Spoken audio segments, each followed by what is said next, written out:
They buried the Brennan children with their eyes wide open. White, glassy orbs staring at nothing, and yet somehow staring at everything. 5 graves, 5 children, each marked with the same date, their 16th birthday. Not one before, not one after.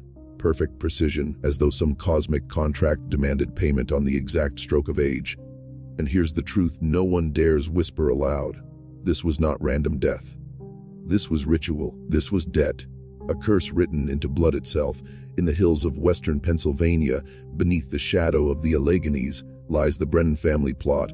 7 graves, 2 parents, and 5 children who never lived past 16. Between 1847 and 1863, every Brennan child walked the same path, reaching the threshold of adulthood only to vanish into nothing, then reappear days later in a clearing by loyal Hannah Creek.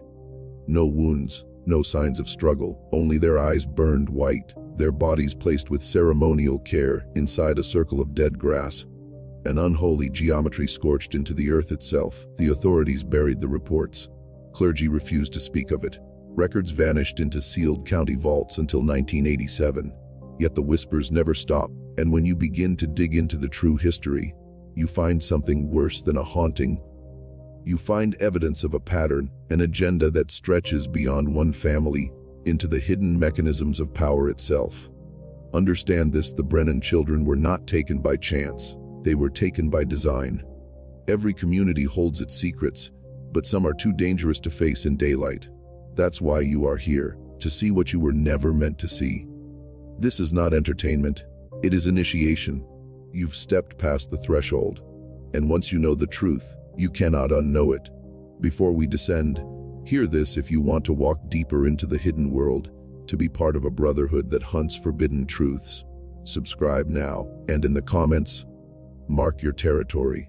Tell me your city or state, because once you see what hides in Pennsylvania, you'll wonder what waits buried in your own backyard. Now let us open the grave of the Brennan curse. The curse did not begin with the children. To understand what happened to the Brennan bloodline, you must first know Cornelius Brennan, the father who carried iron in his hands and something far more dangerous in his veins. He was no ordinary blacksmith. He arrived from County Cork in 1831, bringing his young bride, Brig O'Sullivan, and with them came whispers of old rights, of debts carried across oceans, debts that had nothing to do with money and everything to do with blood. Cornelius quickly became the most respected craftsman in Ligonier. His forge burned hotter than any other, his tools more precise, his ironwork stronger and more intricate than his rivals could ever achieve. Neighbors said his hands knew metal the way priests knew scripture, shaping it with unnatural patience and precision. But those who lingered too long near his forge swore that sometimes, in the glare of the molten iron, strange patterns appeared, symbols not etched by any human hand, circles, lines, and spirals that vanished as the iron cooled. Some men dismissed it as firelight tricks. Others whispered about marks that predated Christianity, marks carried by the Celts who once raised standing stones to gods no church would name. And then there was Brig. She unsettled people in ways her husband never could. Yes, she was strikingly beautiful, hair black as raven wings, eyes the sharp green of spring leaves after rain. But what frightened the townsfolk was not her beauty. It was her knowledge. She could read both English and Gaelic at a time when most women were expected to barely sign their names. She spoke of weather before it came, healed fevers with herbs, and eased childbirth with mixtures doctors did not understand. Farmers sought her help in secret, but their wives muttered about witch blood and unholy gifts. She was seen gathering plants at dawn, speaking softly to the ground, as if bargaining with the earth itself. She taught her children to listen to storms, to read the silence of animals, to recognize plants not just by touch, but by their temperament. A word she used as though the forest itself had moods. Ligonier in the 1830s was a powder keg. Coal mines gutted the hills. Irish Catholics were looked on with suspicion by Protestant settlers. Germans and Scots, Irish clung to their own enclaves. Everyone distrusted everyone else. And yet the Brennans prospered. They built a towering stone house on the hill, Gothic, austere, and set apart. It overlooked the town like a watchful sentinel. Both admired and feared. They seemed blessed, but the truth was colder. The Brennan children were not simply gifted, they were marked. And when the eldest, Patrick, reached his 16th birthday, the mark would come due. March 15, 1847, Patrick Brennan's 16th birthday. The morning carried no omen, just the sound of hammer on iron, the hiss of steam, the voice of a father proud of his son. Cornelius had forged a gift that morning, a hammer of unusual beauty, its handle carved with winding Celtic knots. He handed it to Patrick with solemn pride, saying only, "This will serve you long after I am gone." The forge blazed that afternoon. Patrick moved with the confidence of a young man ready to inherit his father's craft, his motions sharp and deliberate, his body strong, his gaze older than his years. His little brother Thomas played nearby, darting between shadows, watching the firelight flicker. Everything seemed ordinary. And then, it wasn't. Neighbors swore they heard no cry, no struggle, no horse galloping away. One moment Patrick stood at the anvil, hammer raised. The next, his apron lay crumpled in the dirt, still warm as if his body had simply melted from inside it. The hammer itself rested on the anvil, glowing faintly, abandoned mid-swing. Search parties scoured the valley for 3 days. Men carried torches into coal shafts, through ravines, across the ridges. They called Patrick's name until their voices broke. And yet, when he was found, it was not in some hidden cave or tangled thicket. It was in a place already searched, as though something had placed him there after the fact. Loyal Hannah Creek, a small clearing perfectly round. Patrick lay at the exact center, his body unbroken, his hands folded as if in prayer, his face peaceful, almost smiling, as though he had simply lain down to sleep. But his eyes were gone. Not torn, not carved, just erased. Pale white orbs stared blankly toward the gray sky. Around him the earth bore its own scar. The grass had withered in a perfect 15-foot ring, each blade brittle as straw, though the season was spring. Birds refused to land. Even insects avoided it. Nature itself recoiled. The town physician found no wound, no illness, nothing. Cause unknown, he muttered, trembling. The priest came to administer last rites, but could not bring himself to finish. His voice faltered, his hands shook, and finally he fled the graveside in silence. At the funeral, the Brennans stood like statues. Cornelius's face was hard, his jaw tight, his fists clenched. But Brig's expression chilled the crowd to its marrow. She did not weep, she did not break. She only whispered, steady and sure, "He was the first. More must follow until the debt is paid." The words fell like a curse, and the crowd knew she meant them. From that day forward, no one spoke of the Brennans as neighbors. They were spoken of as a shadow that had settled over the valley, something not merely feared, but inevitable. Patrick had not died, he had been taken. And everyone understood the pattern had begun. 2 years passed after Patrick's death, yet the wound never closed. The Brennan house on the hill grew darker, its windows shuttered, its fires burning later into the night. Cornelius worked with a new ferocity, hammering iron long after the rest of Ligonier slept, while Bridge grew more reclusive, speaking in hushed Gaelic to the younger children, teaching them strange prayers that were not found in any church. And then came Mary's 16th birthday. She was the second born, radiant in a way that unsettled those around her. Neighbors often said she had inherited more of her mother's presence than her father's strength. Her hair was black as a crow's wing, her eyes an unearthly green, and when she walked through town, people fell quiet.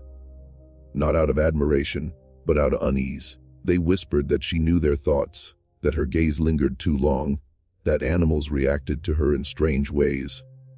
Horses shifted nervously when she passed. Dogs lowered their heads, whimpering. On the evening of her birthday, the Brennan household held no celebration, no laughter, no guests. Instead, Bridge kept Mary close, whispering to her in Gaelic by the fireplace, her voice low and urgent, as if preparing her for something no one else could see. Cornelius, meanwhile, stood watch at the door, pacing the halls, his face pale as though he too dreaded what was coming. That night, just after midnight, the storm arrived. Witnesses from town later recalled waking to a sky lit blood red, though no lightning was seen. The wind howled with the voice of 1,000 whispers, carrying Mary's name across the valley. At dawn, Cornelius burst into the square, his clothes torn, his eyes wild. His daughter was gone. Her bed had been found empty, the sheets cold. The door to her room stood open, though no one in the house admitted to unlocking it. Outside, in the soft mud below her window, were prints, Not human prints, nor animal, but elongated, twisted shapes, as though something with too many limbs had walked in circles before vanishing into the tree line. 2 days later, a farmer discovered her, or what was left of her. Mary lay in a field of wildflowers near the edge of the forest. Like Patrick, her body bore no wounds, no signs of struggle. Her skin was pale, her lips slightly parted, as if she had been caught mid-breath. But her mouth had been filled with ash, packed tightly, unnaturally, as though to silence her even in death. Around her, the flowers had turned black, their petals crumbling at a touch. At her funeral, Brig did not speak at all. She stood with her hands clasped, her lips moving in silent prayer, though some swore she wasn't praying to God. Cornelius wept openly, his cries echoing against the stone walls of the chapel. But it was the townsfolk who suffered most, because now the truth was undeniable. 2 children, 16 years old, taken in ways beyond comprehension, and each disappearance stranger, darker, more deliberate than the last. The curse was not random. It was a sequence, and the Brennans were only 2 steps into it. By the spring of 1851, the Brennan farm was more fortress than home. The shutters nailed shut, iron crosses hammered above each doorframe. Candles burned day and night, their wax dripping onto the floor in rivers that hardened into white scars. Brig rarely left her chair by the fire, whispering ceaselessly in her old tongue, her beads of bone clicking between her fingers. Cornelius moved through the forge like a man already buried, hammering weapons he would never sell, stacking iron as though preparing for a siege. But it was Thomas Brennan the town watched most closely. He was different from Patrick and Mary. Wild, restless, a boy who raced through the hills like a wolf cub, climbing trees, shouting his laughter across the creek. He fought with other boys, broke windows, stole pies from windowsills. And yet, beneath the mischief, there was something else, a gnawing fear that never left his eyes. By the time his 16th birthday crept near, Thomas had stopped laughing altogether. The townsfolk whispered that he carried the mark already. They noticed how his skin seemed to pale in the weeks before his birthday, how his shoulders hunched as though under a weight no one else could see. He stopped eating, stopped sleeping, and when asked, he said only, "They're waiting." The night of his birthday, the Brennans locked him inside. Heavy bolts across the doors. Salt poured in thick lines along the windowsills. Cornelius himself sat at the threshold with a shotgun across his knees. But curses do not respect walls. At the stroke of midnight, the dogs began to howl. Not bark, howl, a long, mournful sound that rolled across the valley. Then silence. When Cornelius opened the door at dawn, the room was empty. The bolts were still drawn, the salt still undisturbed, the bedclothes untouched. Thomas had simply evaporated. They found him 3 days later, perched high in the branches of an oak at the edge of the cemetery. His body swayed gently in the wind, though no rope bound him. He sat upright, his eyes wide open, his mouth stretched in a grotesque smile that had split the corners of his lips. In his hands, he clutched something. A book. No one had ever seen it before, bound in cracked leather, its pages thick with age. The text written in the same Gaelic that Bridge spoke when she thought no one was listening. Most who saw it refused to touch it. But one boy, braver or more foolish than the rest, swore he read a single line aloud before the priest snatched it from his hands. The words were simple: 7 must be given. 7 must fall. The priest burned the book that night. Or so he claimed. Yet rumors spread that its ashes never scattered, that the fire itself refused to consume its pages. And with Thomas's death, the town's fear shifted into something worse: inevitability. The Brennans were not cursed alone. They were dragging the valley into their damnation. By the winter of 1855, the very name, Brennan, had become a shadow over Ligonier Valley.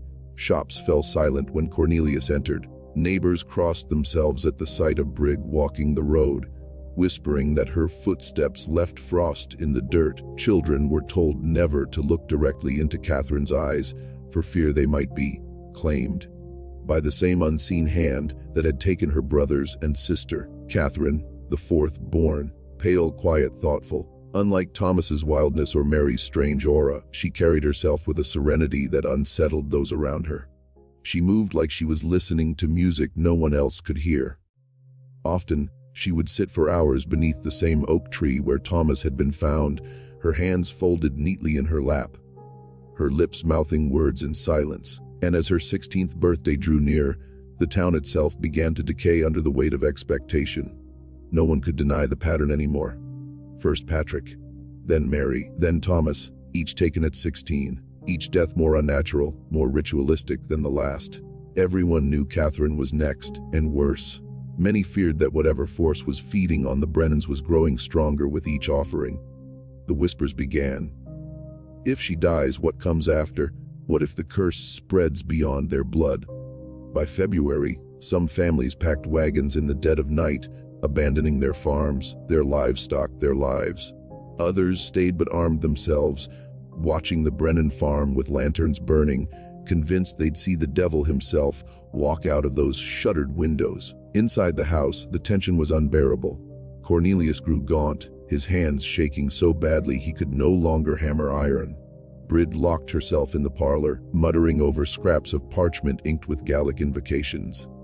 And Catherine became something between prisoner and saint. Her mother refused to let her sleep alone. Her father nailed her window shut, sprinkling salt across the sills until the boards turned white. But Catherine never resisted, never complained. She simply watched.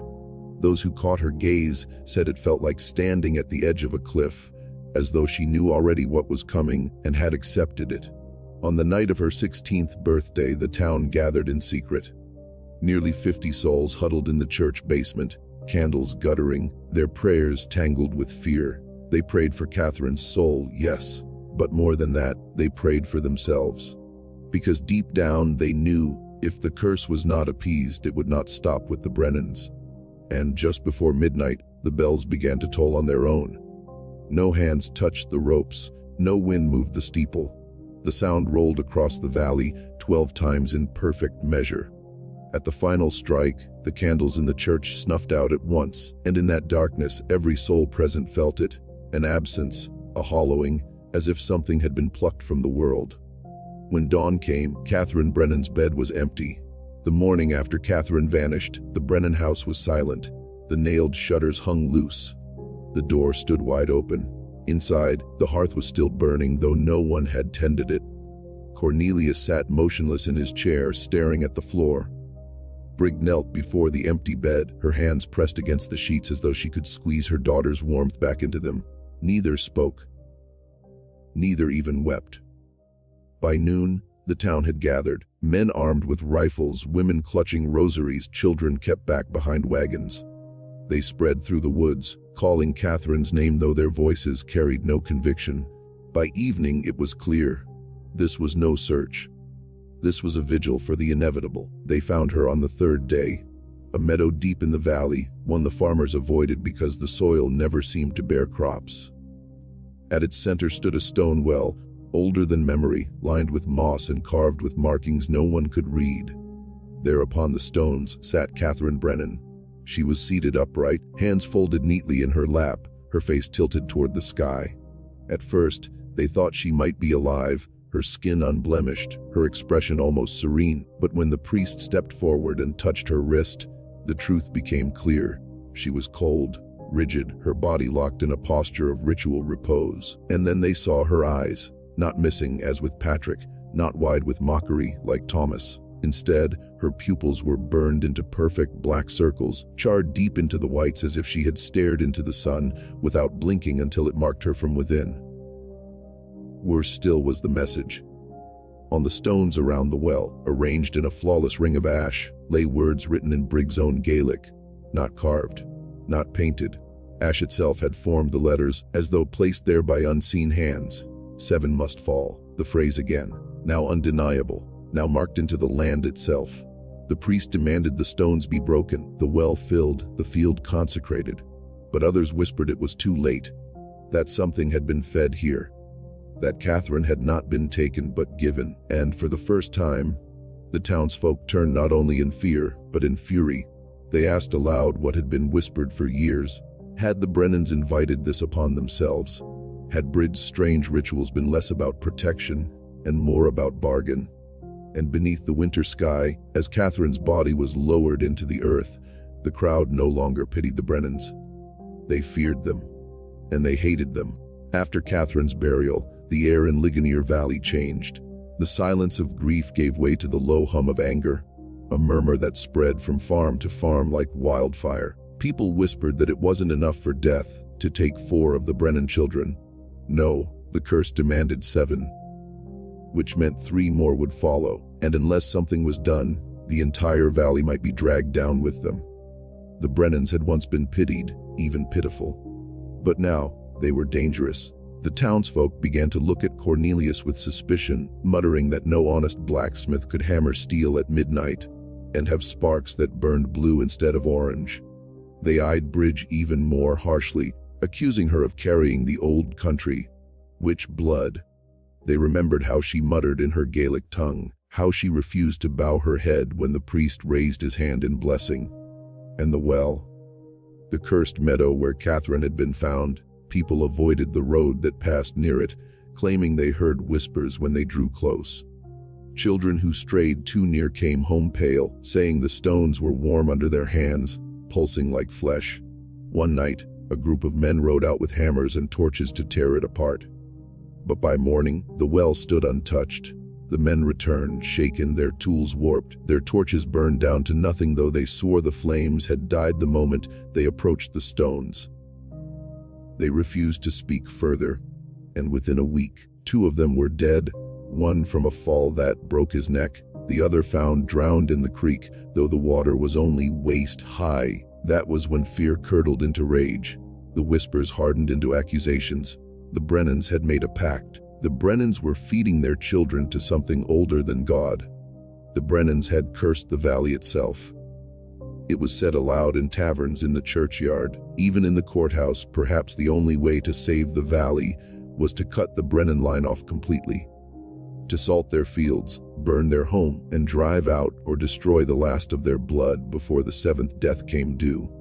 For the first time, Cornelius carried a rifle not to ward off the curse, but to ward off his neighbors.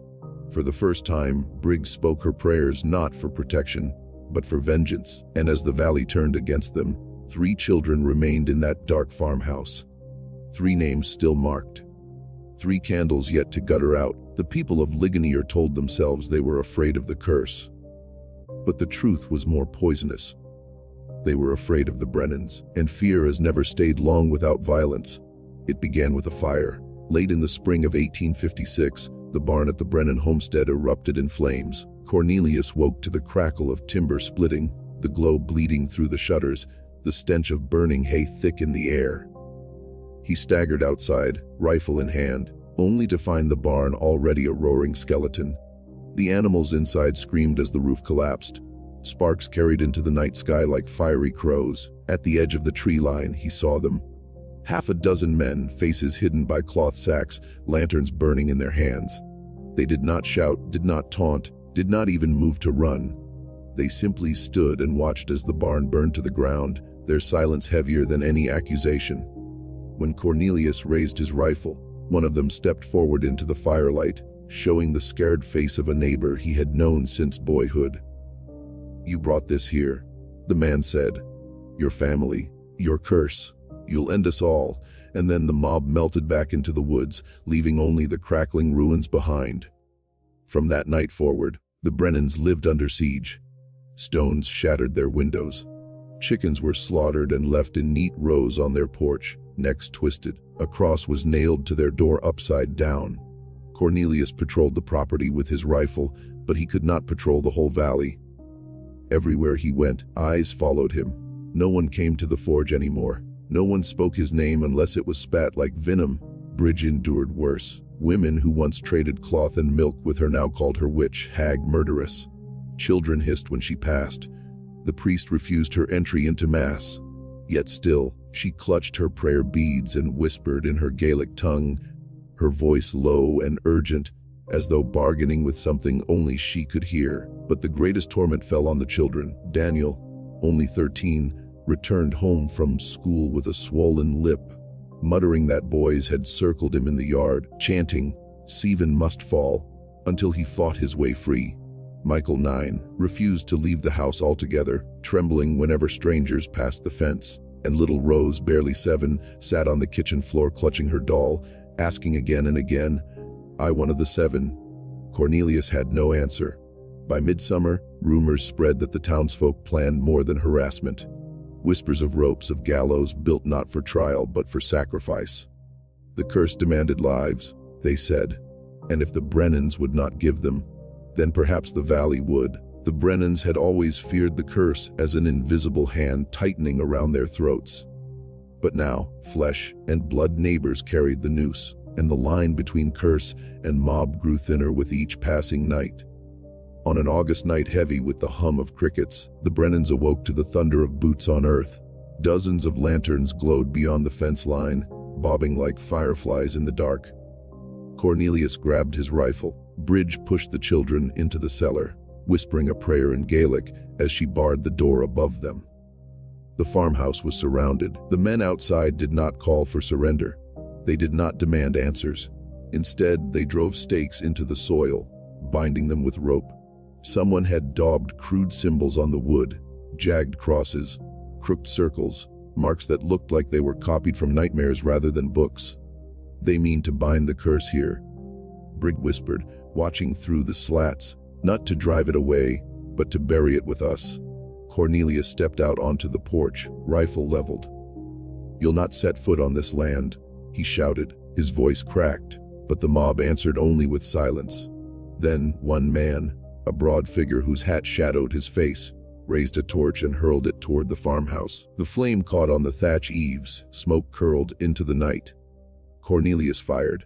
The torchbearer dropped, his lantern shattering on the earth. Shouts erupted. Gunfire answered, bullets tearing into the walls, rattling the shutters. The farmhouse became a fortress under siege, the children sobbing beneath the floorboards as plaster rained from the ceiling.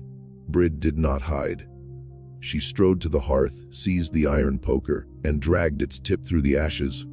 On the wall beside her she scrawled the Gaelic words she had whispered for years: protection, invocation, perhaps even curse. Her voice rose above the din, chanting in a cadence too old for the valley, too jagged to be prayer. Outside, the wind shifted. The lanterns guttered. A sound rose from the meadow, the cursed meadow with the stone well, as though something vast had turned in its sleep. The mob faltered, torches trembling in their hands. One man dropped his weapon and fled. Another followed. And then, without warning, every horse tethered along the road reared and screamed, tearing free into the night as if chased by an unseen predator. The mob broke.